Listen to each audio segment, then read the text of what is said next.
मेंढपाळ समाजाचे एक पोरग बिरोदेव प्रयत्न करून सुद्धा माणसं यशस्वी होत नाही आणि त्या बिरोदेवला देवाना IPS त्याच्या कष्टाला फळ आहे महाराज. अरे निकाल लागला तेव्हाही ते पोरग मेंढ्यांच्या मागे होते. पण त्या मुलाचं मला एक आवडलं, त्यांनी टेलिव्हिजनला येऊन सांगितलं, कृपया मीडियाने गैरसमज करू नका, पोरं आळशी होतील, अभ्यासाकडे दुर्लक्ष होतील. ते म्हटले मी काही सतत मेंढ्यांच्या मागे जात नव्हतो, मी मेंढपाळाचा पोरगा जरूर आहे.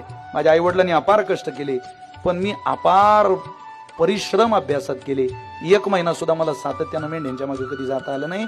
ते म्हटले पोरं मेंढपाळाचं पोरग जरूर IPS झालं, पण केवळ मेंढ्यांच्या मागे फिरून झालं नाही रे, प्रचंड अभ्यास करून झालं. ही शिकवलं त्या पोरानं या राज्याला, या समाजाला. श्रीमंतीत गरमीत गुरमीत रममान होऊन केवळ मोटरसायकलीचा धिंगाणा, चोराळा मोठमोठ्या सायलेन्सरचे आवाज, मोठ्या मोठ्या गाड्या घेऊन रात्री फेरफटका मारणाऱ्या नाही मोठी जरब आहे. एका गरीब कुटुंबातलं पोरग IPS